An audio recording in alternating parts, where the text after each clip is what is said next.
Very good morning to all of you. First of all, I would like to place my sincere thanks and appreciation for the organizers of this international webinar for giving the opportunity to talk in this session. Also, I would like to congratulate Department of Chemistry for inaugurating this chemistry laboratory. And the theme of this webinar and because of this inauguration session they have organized is to bring the experts in various fields for sharing their knowledge, expertise, and experience in the advanced materials and their applications in modern use and emerging trends related to chemical science. So as we can see, there is a advanced material. So I thought that why the carbon is a wonderful material, is a wonderful element, and we know it is been there in every compounds, and as a material how it is displaying the different properties that we are going to discuss today. So material science is an interdisciplinary field and involving the properties of matter and its applications to various areas of science and engineering. So it includes the elements of applied physics and chemistry, as well as it is having so much of engineering field also, like chemical, mechanical, civil, and electrical engineering. Everything come together and it forms a material science. Also, the recently a lot of media and the recent attentions are there in the nanoscience and nanotechnology, and that is also play a very important role in the material science. So as a chemist, we are dealing mostly with the reaction between the elements and molecules and how we can control it and improve the property of the material. So chemistry, the research and experience we have gained in this, and we are going to apply and to measure the properties of the materials to study that interchemical reaction and establish a new technology in this field. So in material science, we are haphazardly not looking for the discovery of a material and other things, but we are going to fundamentally understand the material itself by applying the knowledge that we gain from the chemistry. So material scientist tends to look for the materials, a lot of materials like ceramics, glasses, metals, and nanomaterials, polymers, semiconductors, and also in carbon. So today my talk, the title is Carbon and Graphene Foam, a versatile material. However, I would like to introduce to the world of carbon, which is extensively large and interesting. And also as a material scientist, I would say that carbon is a special element, which finds almost in all applications ranging from electrochemistry to structural to nanomaterials. So before going into the topic like carbon foam from sucrose, I will like to spend some time on carbon science and history, and then I am going to specialize emphasizing the porous carbon material. We are going to see something about how we are going to prepare the porous carbon material and what are all the advantages what we are having, that also we will see. And before that, and also it is having a lot of advantages and very important applications in industry as well as in the commercial form.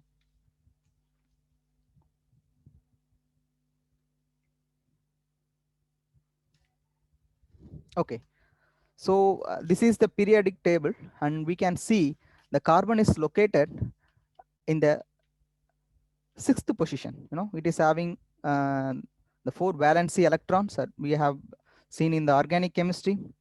But it's an interesting element because it is in all living element or living things on earth, it contains carbon. Without that, this is a backbone of the carbon only we are living, like the structural and functional compounds, which is having DNA, protein, fat, carbohydrates, everything is made up of the chemical compound. The element carbon is there.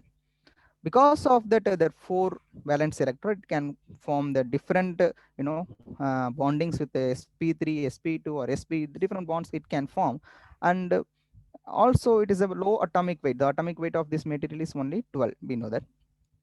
But this element is it's a prehistoric. It is not recently discovered. It is known for prehistory, means before human history itself, this element is known.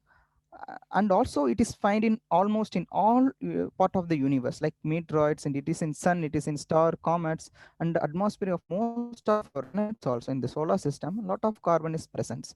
So that shows that the atom is the element, the carbon is significantly stable.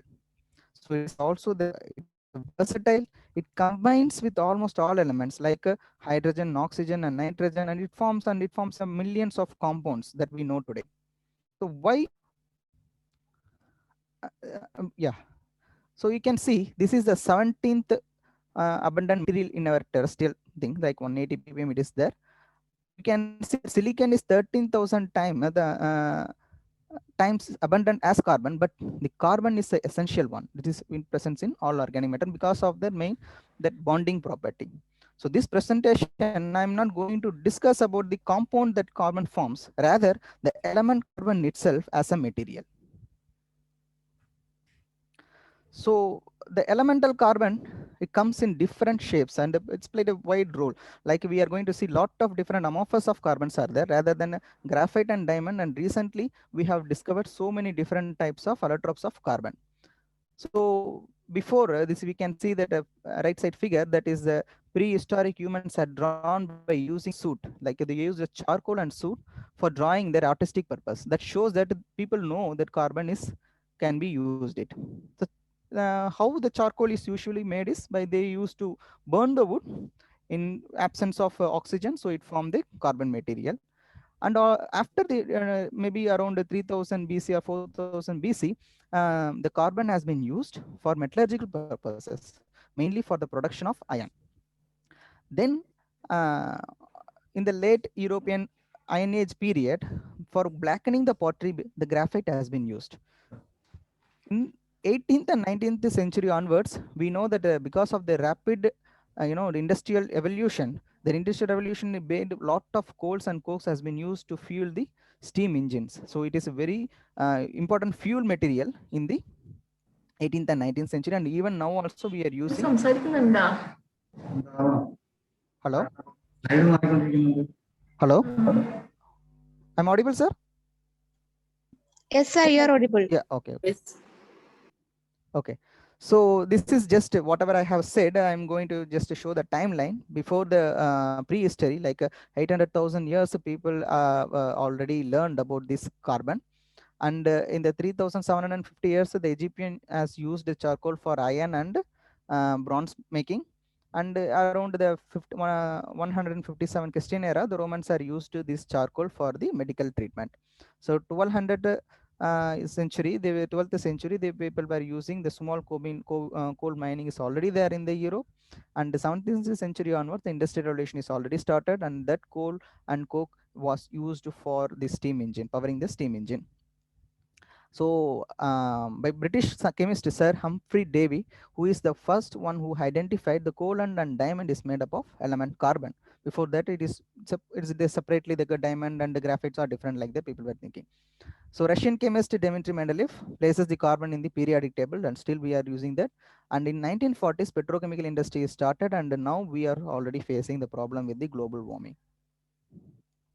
So as a material, carbon material, it's played a very important role for the human being. For examples, and the charcoal is used as a heat source and absorbent, and the flaky graphite material, we were using it for the pencil and thing.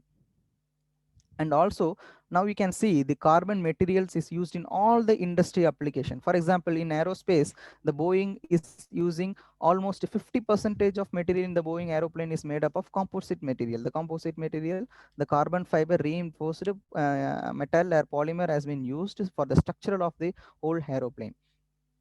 And a lot of this carbon laminates and the standard structures are used, which is because the density of carbon is very less. It is around, will come around only 2 gram per cc. So when you are using the carbon material, you are reducing the density of the structure, so the flight can be taken and less fuel will be taken. Similarly, the carbon fiber reinforced plastics metals will have the lot of strengths that can be used in the automobile industry. Most of the Formula 1 vehicles are made up of the carbon fiber reinforced plastics or the metals.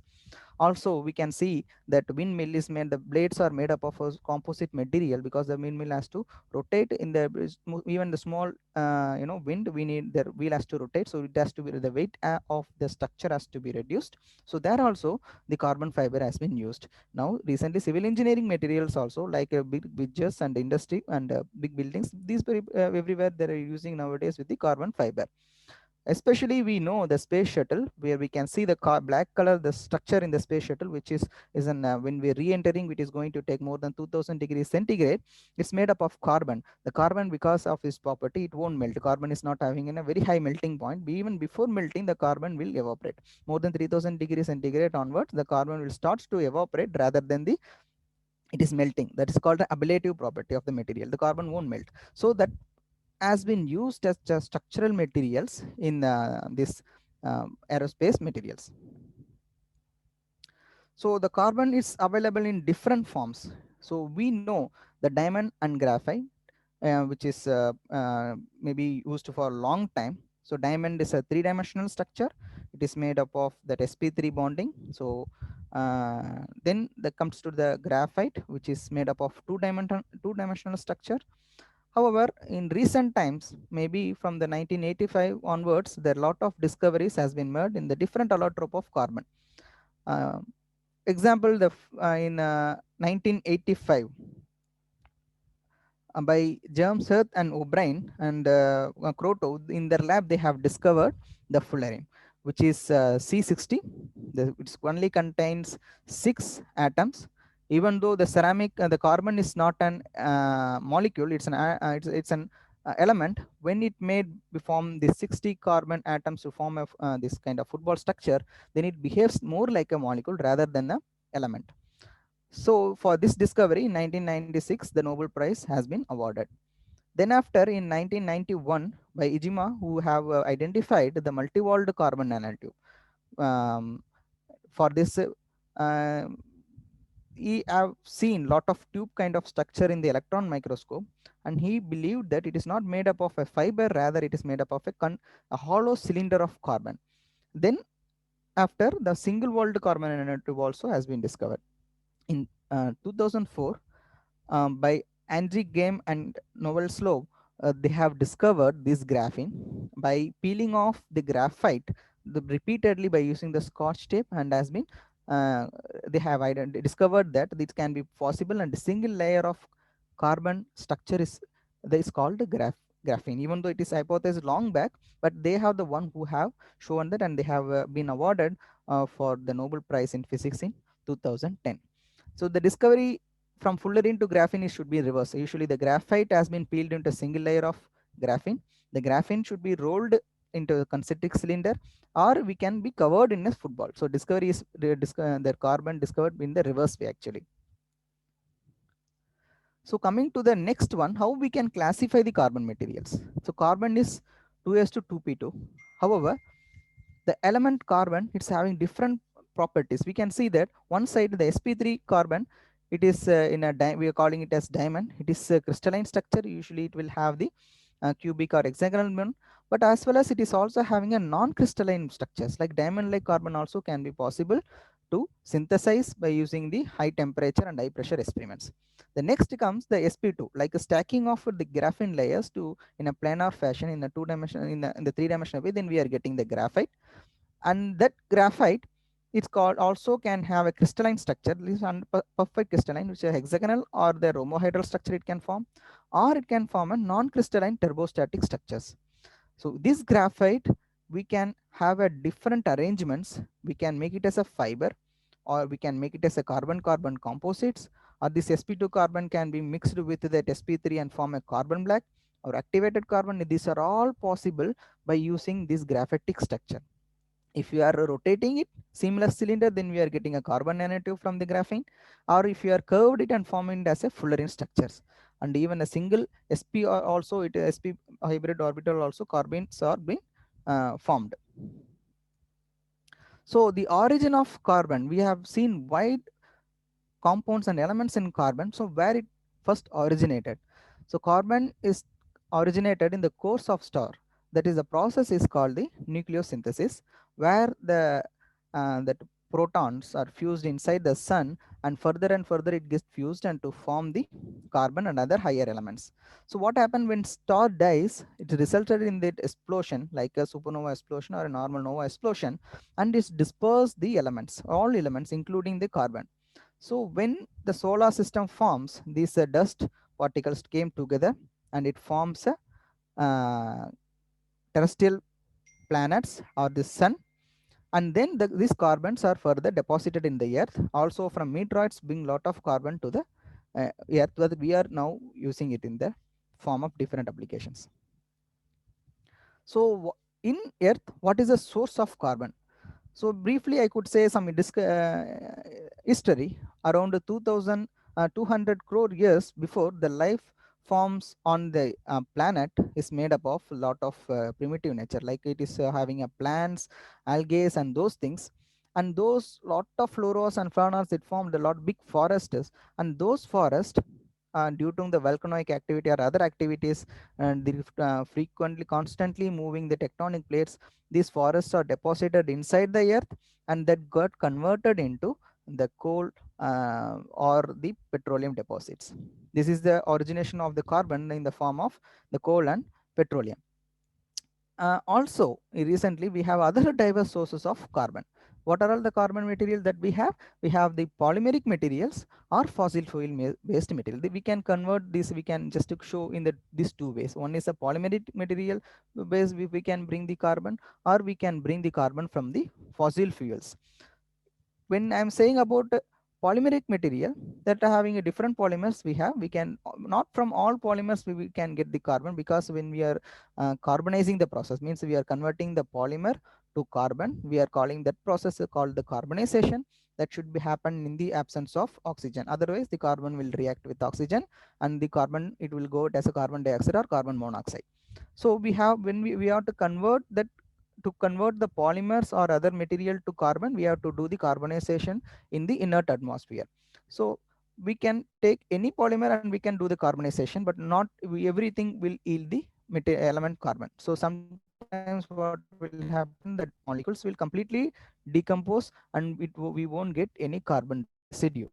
So few number of polymers only we will get the residual carbon, that we are calling it as a carbonizable polymers. So we here we can see that such kind of polymers are phenolic resin, like phenol formaldehyde we can condense and we can form the polymer, that is called the phenolic resin. Or we can use the furfural. Furfural we can use it and we can polymerize it and we will get the furfural resin. Or we can use the polyamide to make the carbon. Also some cellulose. Cellulose we know that it is available in the cotton, that also can be carbonized in inert atmosphere, and we will get the carbon material. Or we can use the fossil fuel based material. Yeah, why we are using for the fossil fuel? As I said, that lot of deposits are happened in the due to the geological temperature and pressure, these organic materials are converted into some type of carbon residues, that is a fossil fuels. So we are going to, they are continuously we are digging and we are finding a lot of carbon residues, that is not actually carbon, but it is containing some hydrogen and oxygen also. So that it depends on the property, that will be graded into good material, good carbon or a bad carbon. Okay. So in fossil fuels, mainly there are three types we can get the carbon, and those types of fossil fuels are coal or coal tar pitch or petroleum pitch. Coal, the as such we are going to do the we can take out from the earth and we can directly carbonize and we will get the carbon material. Or we can continuously burn the carbon and finally we will get some residue. The thick tar residue also can be used, the tar we are using for the tarring, no, that can also be used to convert into carbon. And other one is petroleum pitch, that means we are distilling the crude oil and we are finally we will get with some high boiling point or very thick residue of that one, that we are calling it as a petroleum pitch. All these materials we can get from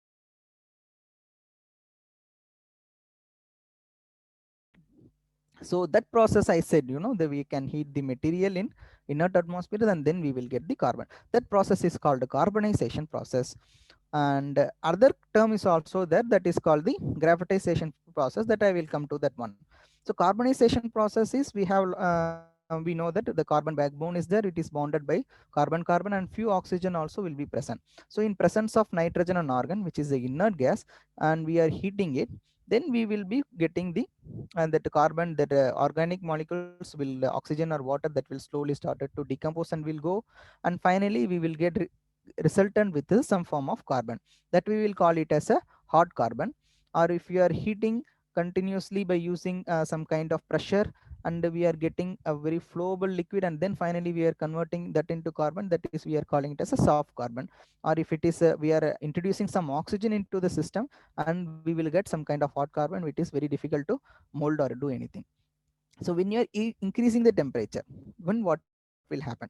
So carbonization is not a low temperature process. To attain the good carbonization, we have to go up to 1000 degrees centigrade. But in a geological condition under pressure, this carbonization is naturally happen, that's why we are getting the coal. However, In laboratory condition, what we have to do is we have to take the polymeric material and we have to heat it up to 1000 degrees centigrade in inert atmosphere. Then we are vacuum, we will get the carbon. What will happen when we are heating the material after 1000 degrees centigrade up to, for example, 2500 degrees centigrade? All carbon, whether it will convert to graphite, because the graphite is the structure is perfect crystalline material. Whether it is possible to obtain, it is very difficult, because even though the material which is all materials we are heating, but still some kind of oxygen will form on them, some defect will be there, and that defects very difficult to convert into perfect graphitic structure. Even though any material we are heating at higher temperature, some graphite structures we will get, but only very specific amount of materials only will finally yield the graphite kind of structure. Okay, now coming to the topic of a porous material. My title of the talk is today is carbon and graphene foam. We know the foam. The foam is a material which is having a we know that liquid foam. When we are putting a soap into the water and we are giving some disturbances, then the liquid will form. The gases are entrapped into the liquid, and the soap molecules, which is act as a surfactant, which coat which will stabilize the thin film of liquid, and we are getting the foam one.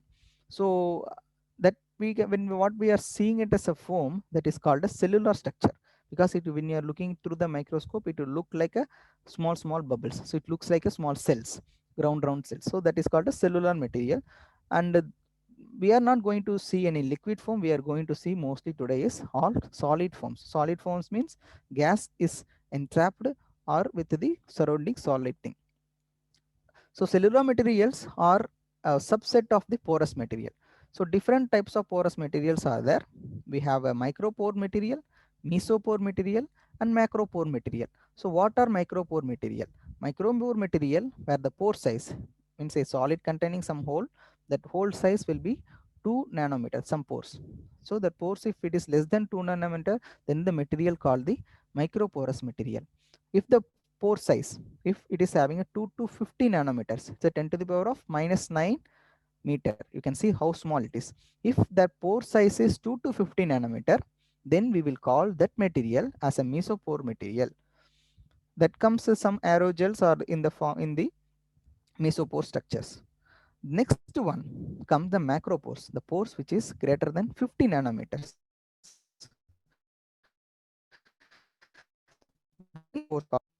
That falls into the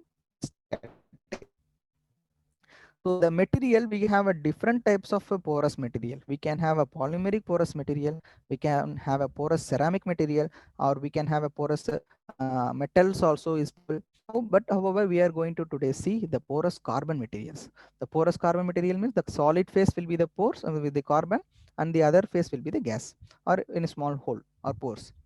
So these porous carbon, how we can synthesize? There are different techniques. Some of the techniques has been given here. One template method. So what I can do, I want to create a pores of 2 nanometers, or I want to create a pores of 50 nanometer, or I want to create a pore of 100 nanometer. What I have to do, I have to make a material which is made of the size 2 nanometers or 10 nanometers. Whatever the size the pore I have to take it, and I have to mix with the polymer, which I am going to convert. I can heat that material in the inert atmosphere. Then all the organic things and this material, whatever I gave the two material, that will sacrifice it. Means it will also decompose, and when it is going, it will leave the pores of 2 nanometer or 10 nanometer, whatever the size I want. That is called the template method. Another one is called the polymer blend. I said that not all polymers will give the carbon. Only certain polymers will give the carbon. Others will completely decompose. Similarly, when I am mixing these two polymers, one which will give the carbon, one which won't give the carbon. When I am mixing the two and I am blending it, then I will get one type of carbon, another one will be the residue, and I will get the pores. The another material is called carbon aerogel, and I will be briefly discussing that also. And that is a kind of material we will prepare the gel, aerogel, and then we will carbonize it and we will get the carbon aerogel. The last material that center of this talk is carbon foam. So why we need the different types of porous carbons, which I am going to control the structure, nanostructures, so properties, everything is controlled by these pores only. So if I want a specific application, I need to create a carbon which is specific property. So in this, I'm briefly telling about the carbon foam, because the carbon aerogel, because the carbon aerogel is having a very lightweight. The density of carbon, which I will show in the next slide, you will see the how low density it is. These carbons are usually prepared by from the polymer aerogel. The polymer will be taken, it will be polymerized, and then the gel kind of structure will form, and those gels will be supercritically dried. Because the normal drying, if I am doing it, when the water molecule is going, that pores will suddenly collapse, all the pores will collapse. So what we will do is there will be a supercritical drying. So instead of the normal water is getting evaporated, the liquid carbon dioxide will be put, and that will be converted into the supercritical condition, and directly solid and liquid phase it will go to the gas phase. This is a process is called the supercritical drying, where we will get the carbon aerogel. And we can see this carbon aerogel, this the structure, it's a very big structure, maybe 1 into 2 centimeters, but still you can see it is just sitting over the top of a flower or a feather. So it is having the density is 0.16 milligram per centimeters cube. So that is that much very lightweight structure it is. So these kind of aerogels are finding application in the catalytic support. I mean, because of lot of ports are available, I can load with the catalyst and I can convert the reaction. Or that these materials are can be used in a battery or supercapacitors, or we can use this material for absorbing the heavy metal ions, or that can be used for storing the hydrogen gas also, because we are going to use in future fuel cell based systems, where the fuel cell using the hydrogen as a fuel. Okay, so next, coming to this talk, what is carbon foam? A carbon foams are rigid, macroporous material with interconnected networks and ligaments. We will see what is the network and what will see is made of ligaments. So we can classify these carbon foams into basically two types. One is depends on the structure, whether it is an open cell or closed cell or a reticulated vitreous. So open cell means I said you the bubbles are there, and those bubbles, all the bubbles are getting connected with the next bubbles. So that is called the open cell.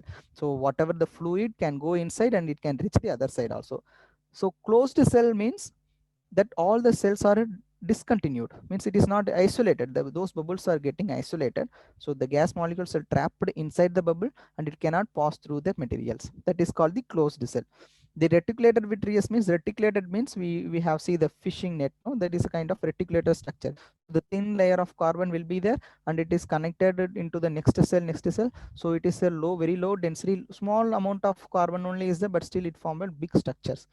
And the next type of classification is graphitic or non-graphitic. I mean, that is amorphous or graphite kind of forms. Depends on the, we saw that graphite can convert into graphite or it cannot be converted into graphite. So depends on the that structure is called the amorphous carbon form or graphite form. So why it is very much important? Because it is the carbon forms are lightweight. It can be is because of the lightweight, and the thermal conductivity can be tuned. We can have the thermal uh, so we can say that the thermal is falsely conducting or it is high insulating totally. That is also possible because it's a graphite. It's a well-known highly thermally as well as electrically conducting material. So it can, that if I am making the carbon foam with the graphitic structure, and then that can be used for the transporting the heat. We can see in the PCE the carbon foam has been used where the heat generated from the process, it will be quickly transported out of the system. Or it can be used for the thermal insulating property. For example, if the aerospace materials, so for a rockets or a space shuttle where it is entering, when entering it will have the lot of heat. If that space, if you are using this carbon foam, it will be, it won't conduct the thermal whatever experiencing the outside into the inside structure. uh, Also it is used for the acoustic protection where the sound it's used as a insulating material. Or we can use for the gas absorption, catalytic supports, electrodes in that battery or the supercapacitors. And it can be used as a laminate structure. This is a laminate structure, two side it is placed inside the inside another material. Or we can use it as a electromagnetic interference shielding material.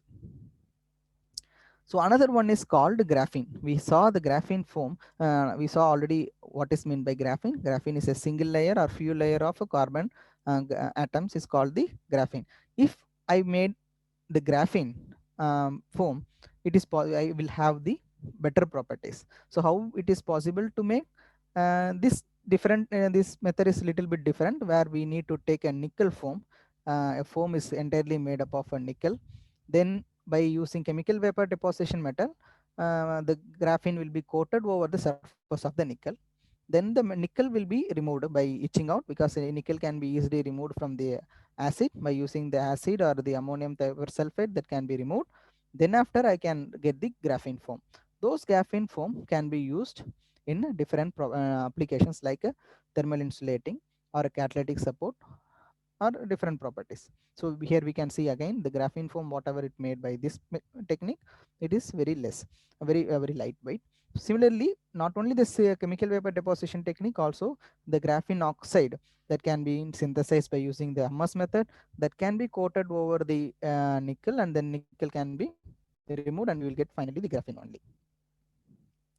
So we have seen the foam. So foam is nothing but of one of the colloidal system it is coming.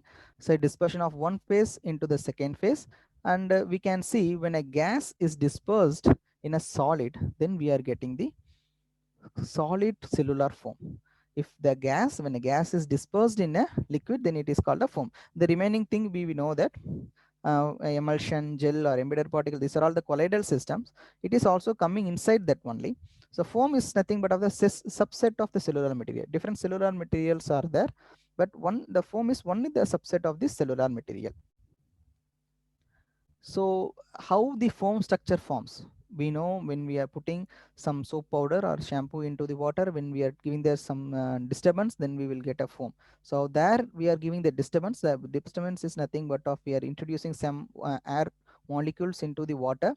But usually the water won't, if you are trying to stir the water, then the water won't form the bubbles, because when the surface tension is more, then that will be collapsed. So it is the bubbles cannot be stabilized. In order to the bubbles to stabilize, we will add some soap, or we will add some the surfactant material. We will call it as a surfactant materials. When we are adding the surfactant system into the water, then what will happen? The air that we are introduced, that will be forming into a bubble. However, in laboratory condition, if you want to prepare a foam, that is not always possible.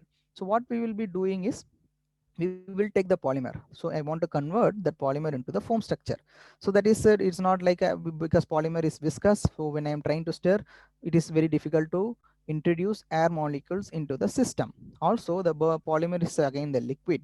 I need a solid system, a solid foam. So what I want to do, the polymers, if can be continuously if you are having a reaction, then the polymer will convert into the solid system. So here what we will do is, we usually introduced some low boiling solvents, like if, for example, acetone or ethanol will be introduced into the polymer, and that will be uniformly mixed into the polymer system, and that will be kept inside the oven or somewhere where we can heat the system. Now the whatever the solvent that I have added, that starts to nucleate in forms of bubbles. Slowly the bubbles starts to grow, and simultaneously the polymerization reaction also, if it starts to grow, then the liquid polymers converted into solid, simultaneously the gas bubbles started to escape. So then we have a solid structure, the gas escaped out, then we are getting the open sand, because the gas molecules are continuously going. So the cell wall, whatever the bubbles formed, that is already solidified, so it cannot bubble burst it, rather the gas will escape and we will get the cellular structure. Now come to the carbon foam. So we already saw the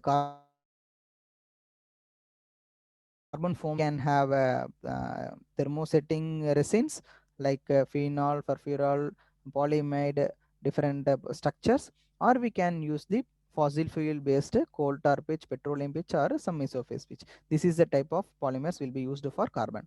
So there are two techniques again for making the carbon foam. One is foaming process. I said that we will add some blowing agent, nothing but of low boiling solvent or a comp which decomposes upon heating to produce gas. And then we will add some foam stabilizing agent. For example, it is some kind of surfactant we are adding. So when the bubble grows, it will be stabilized, then we will get the foam. Or we can use the template also. We will take a polymer template. For example, polyurethane foam. We are using that as a cushion. Everywhere we are using the polyurethane foam. When you are eating only the polyurethane foam, the polymer can completely decompose and we won't get any polymer out of that. Now any carbon out of that. If you are if you are heating the polyurethane, then we won't get anything. So that polymer we will take. Now what I will do, I will immerse into the phenol formaldehyde resin. If I am immersing it and I am drying it out, then I am heating it, polyurethane will completely decompose and go. But simultaneously, this phenol formaldehyde that has I have dipped it, that will convert into the carbon. Now I will get a carbon foam structure. That is one technique. Another one is emulsion technique. That is also one type of material, one type of method for preparing carbon foam. But we can see these thermosetting resin or thermoplastic resin all are derived from the fossil fuels. Even though I am telling phenol formaldehyde, furfural alcohol, polyamide, these are all came from the petroleum distillates. What we are going to do, we are going to take the petroleum, going to distill it and going to get the different types of product, and one way or other way I'm going to convert that into phenol or formaldehyde or so many things into, means fundamentally I'm taking a fossil fuel out of that and then converting to different form of chemicals. So all this made up of some kind of fossil fuels. So if there is any method we can use for the preparation of carbon foam, there comes the renewable, naturally renewable carbon precursors. So if I can get a carbon material out of some resource precursor which can continuously renewed, like if I have example sucrose. The sucrose is normal sugar we are using in our lab, in our home, so that it's containing lot of carbon. So 24 percentage of carbon is available in the sucrose, whether that can be used for converting into the carbon. Similarly, a tannin, that is another product that usually we will get from the tannin extract from the plant, that also can be used for obtaining the carbon from this. These are all replacement for the fossil fuel based system. So these things, if we are using it, then we are not damaging our environment and climate. So coming to the sucrose, we already know so much about that because it is the most abundant carbohydrate. The main source is sugar cane and sugar beet. So it is a disaccharide system. So we have read about that. It is made up of glucose and fructose with the molecular formula of C12H22O11. So we can see this is just a hydrate of a carbon. So we have a C12 carbon, 12 number of carbon atoms are there, remaining 11 molecules of water molecule, 11 molecules of waters are there. This we can see this structure in this form. Uh, Also, it is the melting point of the sucrose is 169 to 180, because simultaneously what will happen, the polymer will the sucrose starts to decompose and we are going to get a different form. So the melting point is not always accurate, it will be around in this range. And theoretically, if you are calculating the carbon content from that, it is 42 weight percentage, it is going to be there. So the first report made by Dr. Prabhakaran et al., they have prepared this material by carbonizing the sucrose in a thermoforming. Like we will make the aqueous sucrose resin, they will heat it, they will get the carbon. So our research motivation was, the thing is we have to find a suitable replacement for the fossil fuels. So fossil fuels are damaging and it is fastly depleting. We may not have in 100 years, we may not have any fossil fuel. So we need to rely on naturally renewable precursors. So that one thing is, if we are relying on that, the problem is the property is not good, because the pitch or some petroleum derived or the thermosetting or thermoplastic derived carbon forms having a high density, and it is having very good mechanical property. A material, if it has to be used in a structural or whatever the thing, that should have the strength to hold the that pressure or whatever the condition it required, it need to hold on that. If it is not giving that, then it is not good. So one advantage of these pitch derived carbon forms, because it is having a high carbon yield and it can be converted into the graphitic structure. So also they have improved the property of these carbon forms by replacing with, by they had a lot of graphite or carbon black, carbon nanofibers and nanotubes into this, and they improved the mechanical property of the material. But naturally renewable precursors that has been used is energy consuming as well as poor mechanical property. The main problem is, it is the carbon whatever we are getting from sucrose is very low, and we are also getting very low density. That is the one disadvantage of a carbon that has been obtained from the sucrose. Even though sucrose is naturally renewable, it is a low cost, you can easily convert it into the carbon. However, even though I'm telling the 42 weight percentage of carbon is there in the sucrose, practically we will get around 20 to 25 percentage only, because some carbon will decompose and it will go. So that yield is less. If yield is less, then I'm going to get the low carbon and it will have the low density also. So what we set out, that is what is the alternate and easy energy efficient method for the preparation of for the forming of carbon. Then also how to reinforce this carbon whatever we are preparing to improve the mechanical and other functional properties. And to improve, we are made the carbon composites, like a carbon material. We are going to replace something with the carbon, and then we improve the property. That also I'm going to show. And what we have the adapted methodology for our researches, we know we are going to start with sucrose, normal sugar. Then what we did is we were adding lot of blowing agent, different two different type of blowing agent we have added, or we have added this some carbon additives into that. We mixed it mechanically by using normal mortar and pestle, and then we are melted that sucrose. Okay, now it having a old melting point as well as the carbon, it is a mixed. Then we kept it for thermoforming. So thermoforming is a new term. So what is a thermoforming is something we take a material, you heat it. When you are heating, the molecules, water molecules or a blowing agent, whatever it is, that is decomposing, and it is releasing the gas, and those gas is forming the foam, that is called thermally converted form, that is called a thermoforming.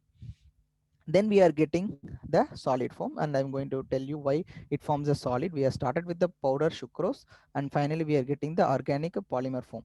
Then that we have dehydrated, and we have carbonized in inert atmosphere, like in argon atmosphere 900 degrees centigrade we were heated, and we are getting the carbon form. Another technique is we have the, we already said that we have take the sucrose, normal sugar, you dissolve in the water, and you add some acid into that. So the acid will undergo the condensation reaction, with catalyze the condensation reaction, and we will get the polymer. And then we added some carbon into that.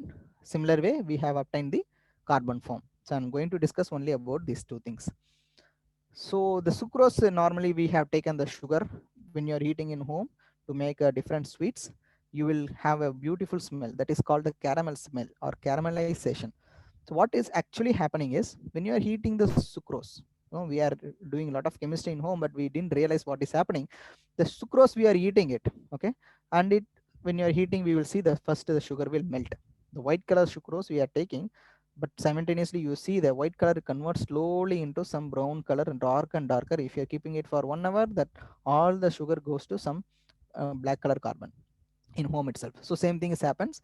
What happen actually, that sucrose when you are heating, that is decomposing into glucose and fructose anhydride.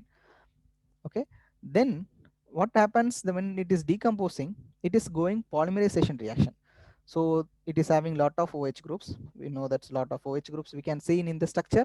These OH groups will undergo the condensation reaction. Means the water will be decomposed, and it will go, water will be going, and it will form some the smell we are getting, that is called caramel smell. This is because of these molecules. We can see we started with a C12, target is having 24, 36, and C125, like the carbon is polymerizing. However, this condensation reaction is usually slow. We know that when we are doing the laboratory reaction, we will have small amount of catalysts into the system. When you are adding the catalyst, the reaction will be accelerated. You are reducing the kinetic energy, we are reducing the activation energy, and so that the reaction is progressing fastly. The same way we can add some water acid into that carbon sucrose, then we will find out that very quickly that will be composing. So first what we found out is normal aluminum nitrate, simply available laboratory chemical, that we took that material, aluminum nitrate we have taken. The melting point of that aluminum nitrate is 80 degrees centigrade only. So we mixed that with the sugar itself. So when we mixed it together, we can see that the decomposition, when you, but continuously if you are eating aluminum nitrate, that will be decomposing in into the oxygen or nitrous oxides, like an NO2 or NO or N2O, like this it will decompose.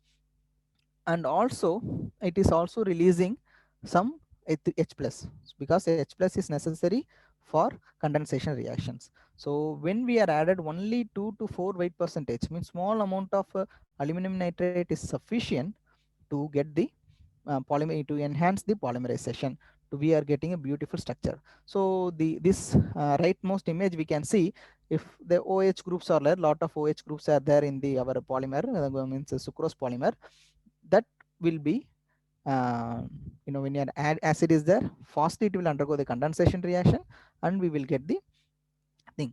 The center plot is showing just showing shows that when the by increasing that loading, when you are increasing small amount of aluminum nitrate, that foaming time, how fast it is forming, how quickly it is forming, or how quickly it is setting into the foam, that is also reducing.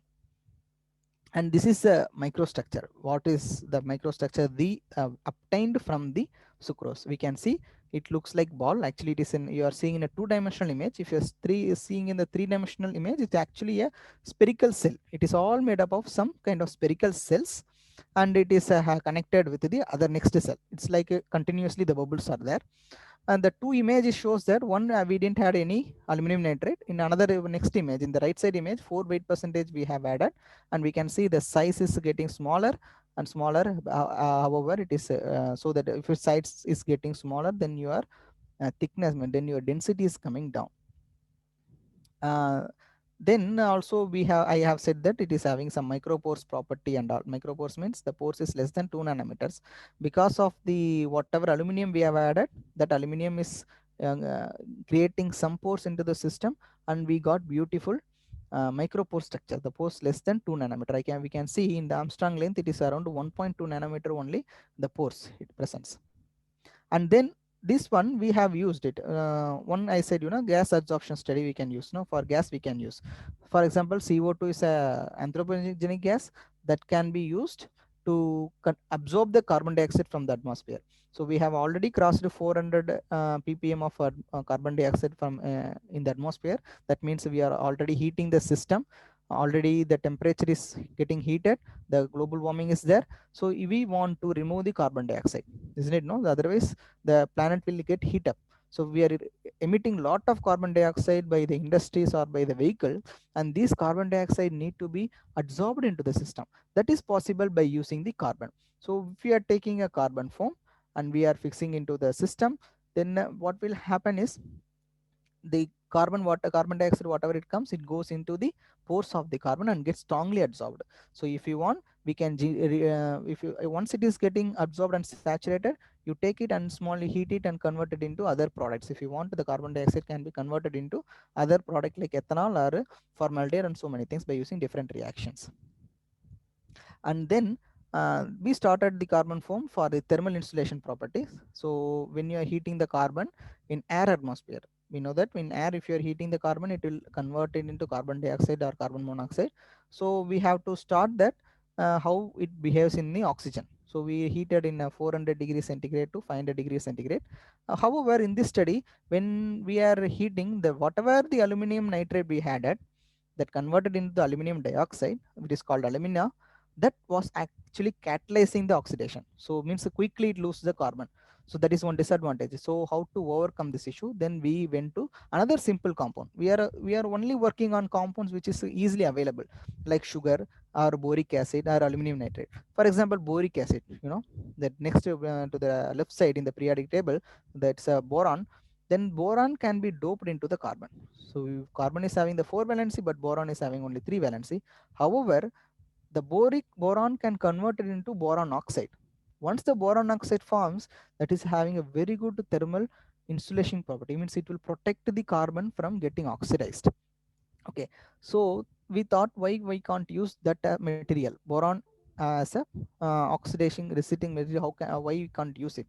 So what we did is we took the boric acid, and that itself can be used as a blowing agent, because again we can see it is having lot of carbon hydrogen groups. So boric acid is having a OH groups. We put it, and in the right side we can see the boron, put it into that, and it can form their like kind of rings, and it will give the beautiful structure. So the water molecules are getting released also. In the right side we can see 3 water molecules is getting released for 1 molecule of boric acid. And when also we observed experimentally also, we added the boric acid from 2 to 8 percentage, and we can see the foaming and setting time. That means how fast it is foaming and how fast the liquid form is setting into the solid forms. That when we are seeing, it's drastically reducing. If you are not adding any um, boric acid, it took more than 50 hours for the foam to liquid form to set into solid form.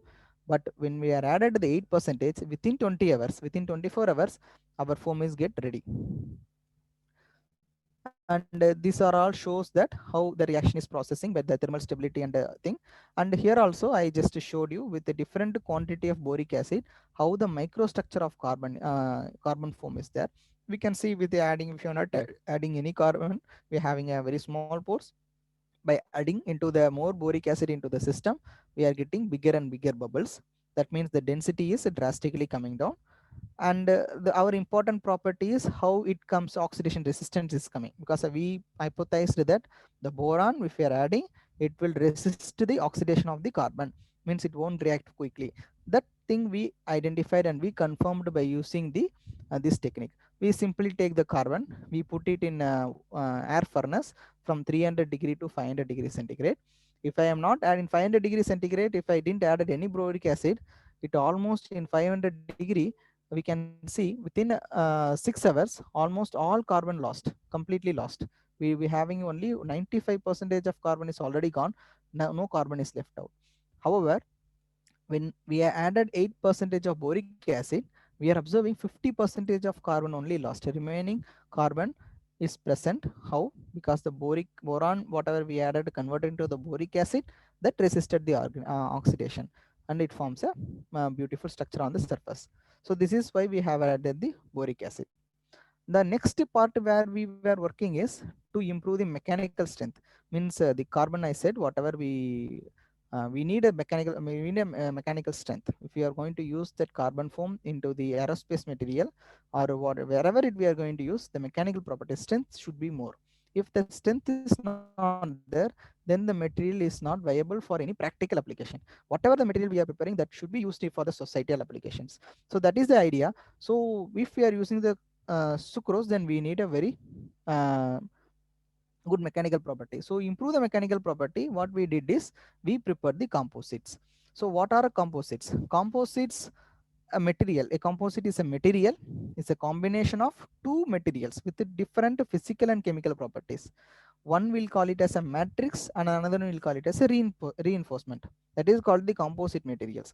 So when two different property of the material we are getting together, the finally we will get a composite material that is entirely different. That is we will in home also we can see in bike or somewhere, that all the stuff frames we are getting, it is a polymer maybe. However, it is having more mechanical strength when compared to the virgin material. So because whatever it was combined with the two different kind of materials, so that's why we are getting the that is called the composite structures.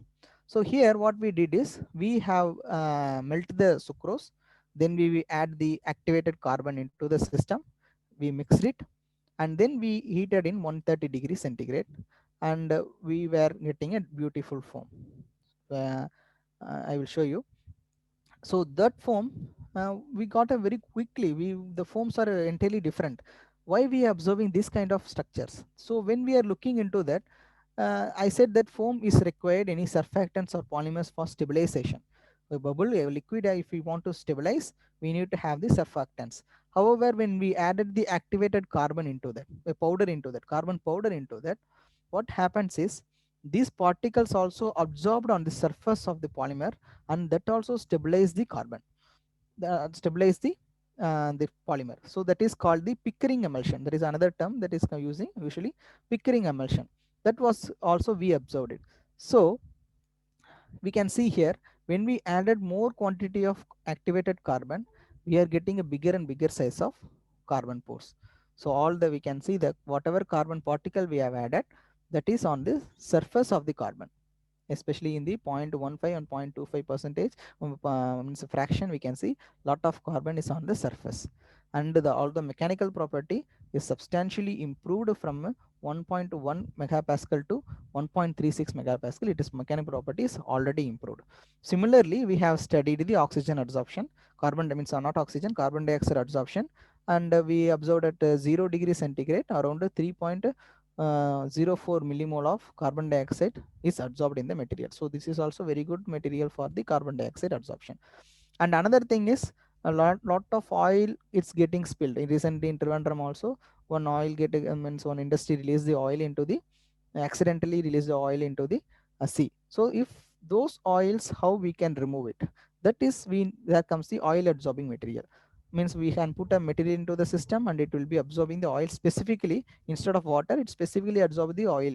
So that also we want to study, and we were different kind of organic material mixed with the water, and we saw how it is absorbing. So it can see that the absorption capacity is around 400 percentage it can reach maximum. So this we have published in the Material Science and Engineering one journal. Then another one we want to make another composite is last one whatever we added is a particle. Next we moved on to the fiber. So we take a carbon fiber, and that carbon fiber we mixed with the sugar, and we converted that into the carbon form. And we can see these carbon fibers are present in the structure, and it improves the mechanical property. And these are all how the carbon is mixed with the sucrose that I'm just showing in the optical images. And this is also we can see the beautifully the carbon fibers are embedded on the surface of the carbon. And the mechanical property, when it comes to that, when we are adding the carbon into that, the mechanical properties enhanced largely. So we have obtained a very good mechanical strength for 3.7 megapascal. In this we have achieved. Then we thought, when we tried with the particle, we tried the fiber also. Then we moved on to the multi-walled carbon nanotube. Means carbon nanotube, that is a nanomaterial. It is having high surface area. That is a very good material for the composite structure. So why can't we try that? So we also attempted by reinforcing the multi-walled carbon nanotube into the carbon, how the mechanical property is improving. So our synthetic strategy is same. We are taking sugar, we are adding our different carbon materials. So here also we added the multi-walled carbon nanotube, and we were studying how the microstructure, in SEM, in scanning electron microscopy, we were seeing how it varies with the addition of the multi-walled carbon nanotube. And then we have studied the its pores property also we were studied. And finally the mechanical property, how it comes. See, we can added the carbon particle and carbon fiber, we achieved up to 3.7 megapascal. However, I added a very small quantity, like just 0.58 percentage only I added the nanotube, and the mechanical properties already improved to 4.5 megapascals. That is huge improvement we have observed. That is mainly because of the multi-walled carbon nanotube can take lot of load into the system, and it can be used for the other structural applications.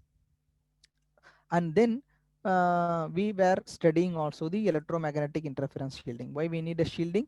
We have using a lot of electronic equipments with us, mobile, computer, laptop, everywhere the electromagnetic is getting emitted, and some materials will get affected by this electromagnetic.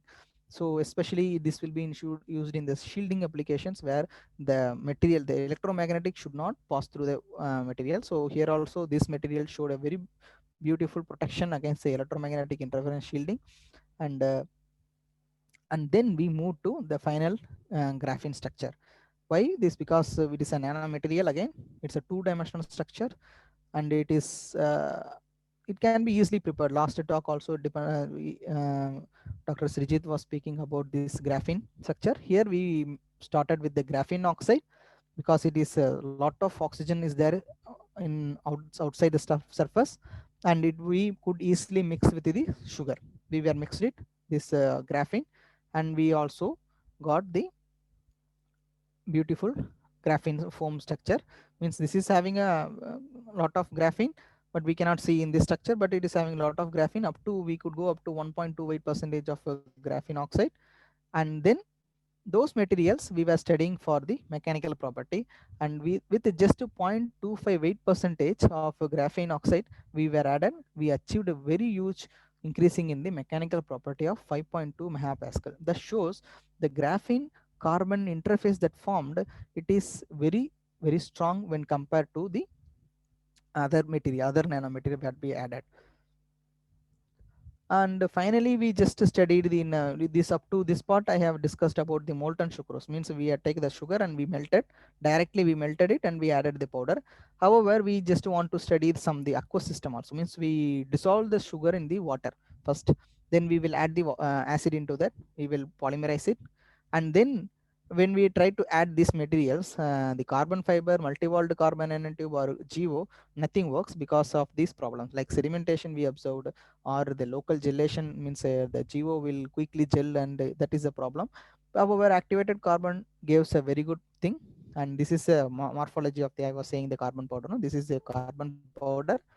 We could mix with the sucrose polymer, and we were polymerized that into the system, and we are getting again the different foam structures. We can see lot of bubbles of carbon material we have got it, and those carbon again we were studying the mechanical property.